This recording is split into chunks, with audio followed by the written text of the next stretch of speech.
Jauh perbezaannya. Jangan sampai rumah kita itu seperti kubur. Hidupkan dengan zikir, dengan Al-Quran, dengan salawat dan salam kepada Rasulullah. Alangkah pentingnya tenang, bahkan untuk khusyuk di dalam salat. Kita perlukan ketenangan. Sebab itu Nabi mengatakan, kalau kami pergi salat, hendaklah bisakinah wal waqar. Kalau kamu nak salat, hendaklah dengan tenang dan juga lemah lembut perlahan-lahan, kata baginda Rasulullah. Tak akan datang khusyuk kalau gopoh. Tak akan datang khusyuk kalau tak tenang. Alangkah pentingnya ketenangan itu untuk ibadah kita khusyuk. Maka di mana kita nak memperolehi ketenangan? Di dalam majlis seumpama ini. Maka alhamdulillah kerana kita dapat anugerah ketenangan oleh Allah Subhanahu wa taala. Hadirin, yang kedua, wa ghasyiyatuhumur rahmah, akan diselubungi ataupun akan dilimpahi dengan rahmat Allah. Tuan-tuan, puan-puan, bapak-bapak, ibu-ibu, kita ini sangat memerlukan rahmat Allah. Tanpa rahmat Allah Subhanahu wa taala, maka kita tak mampu untuk hidup di atas muka bumi ini. Tanpa rahmat Allah, kita akan berada di dalam kesengsaraan. Rahmat Allah yang dikurniakan adalah sangat penting kepada kita. Bahkan bukan hanya di dunia, apatah lagi di akhirat. Bukankah ketika Nabi mengatakan, kita semua tidak akan masuk syurga kecuali dengan rahmat Allah? Kita tak akan masuk syurga kecuali dengan rahmat Allah. Walaupun engkau wahai Rasulullah, kata sahabat, walaupun aku, kata baginda Rasulullah, kalau tidak aku dikurniakan rahmat oleh Allah. Subhanallah, pentingnya rahmat. Maka kita memperoleh sekian banyak rahmat, apalagi apabila kita tadi isi dengan selawat dan salam kepada Rasulullah. Berapa selawat kita tadi kepada Rasulullah? Sekian banyak. Bukankah satu selawat 10 rahmat Allah Subhanahu wa taala? Bukankah dengan selawat kepada baginda Rasulullah sallallahu alaihi wasallam, maka Allah akan berselawat kepada kita 10 kali dengan satu selawat? Itu kalau di dalam bulan yang lain. Sekarang ini kita berada bulan haram, disebutkan bulan Rajab, yang dijanjikan dengan lipatan kali ganda ganjaran. Kerana ini adalah bulan haram, bulan Rajab, yang disebutkan Rajabul Asab, yang dicurahi dengan rahmat Allah Subhanahu wa taala. Tadinya kita berselawat, kita berzikir, dilipat gandakan oleh Allah. Curahan rahmat Allah yang begitu banyak diberikan oleh Allah, sehingga kalaulah Allah buka hijab kita di saat ini, dapat melihat sekian banyak rahmat Allah, mungkin tuan-tuan dan puan-puan, bapa-bapa, ibu-ibu tak mahu untuk majlis ini berakhir. Betul atau tidak? Bermakna kita akan berhenti pada pukul 3 pagi.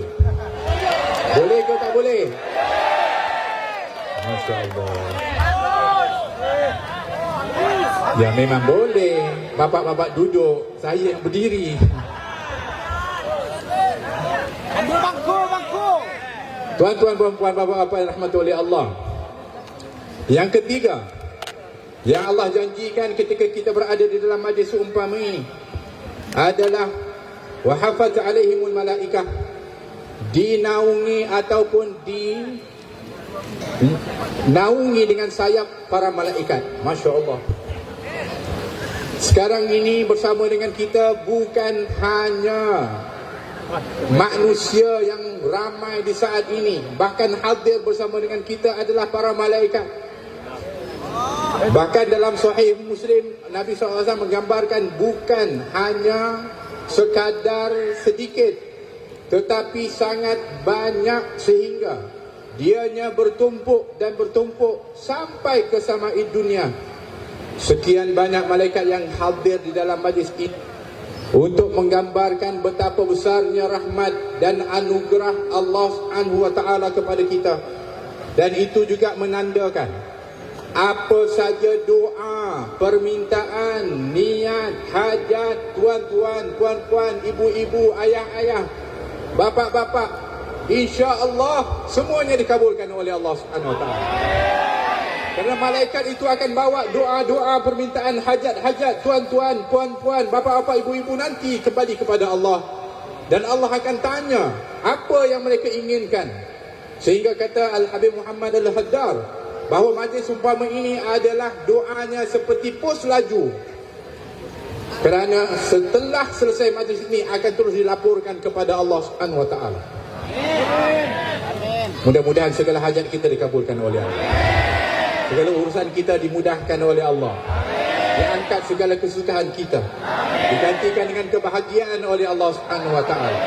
Dan mudah-mudahan Allah Subhanahu wa taala menjadikan kita ini bersama dengan baginda Rasulullah SAW di dunia dan juga di akhirat di dalam surga. Amin. Allahumma.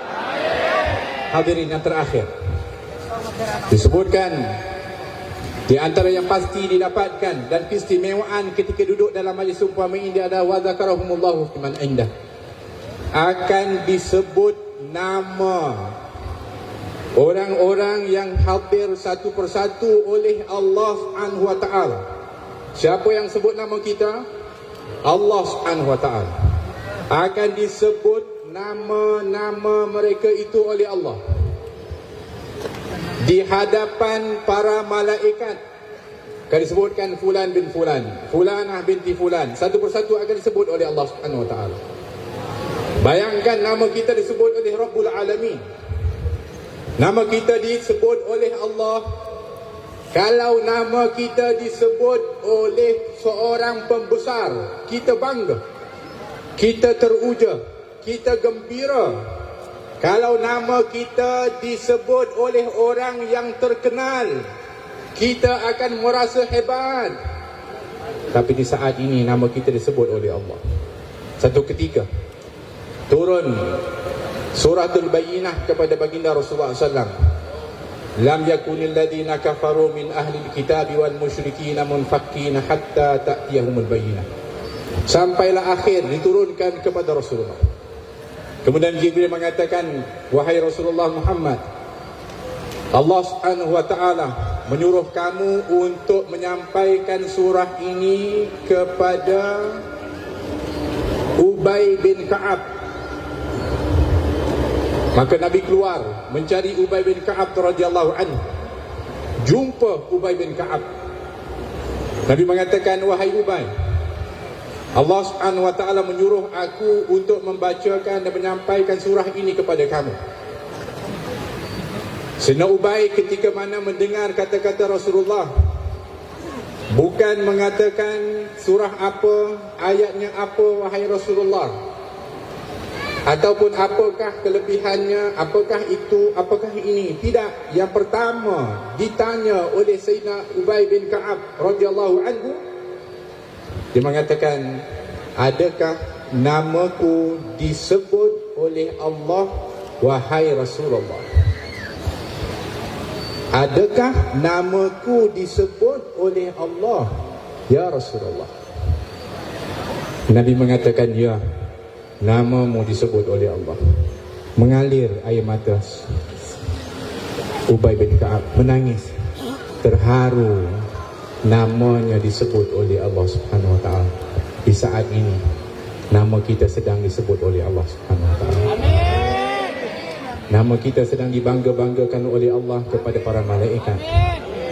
Kerana malaikat dulu pernah komplain kepada Allah ketika Allah nak ciptakan Nabi Adam. Wa idh qala rabbuka lil malaikati inni ja'ilun fil ardi khalifah. Ingat tak dulu ketika Allah nak ciptakan di atas muka bumi ini seorang khalifah, iaitu Nabi Adam alaihissalam. Apa yang dikatakan oleh para malaikat? Qalu ataj'alu fiha man yufsidu fiha wa yasfiku ad-dima'a wa nahnu nusabbihu bihamdika wa nuqaddisu lak. Kata malaikat, adakah kau nak ciptakan, nak jadikan di atas muka bumi itu yang mereka, orang-orang atau yang akan melakukan kemusnahan dan menumpahkan darah, sedangkan kami ni para malaikat sentiasa bertasbih, memujimu dan mensucikanmu. Apa jawapan Allah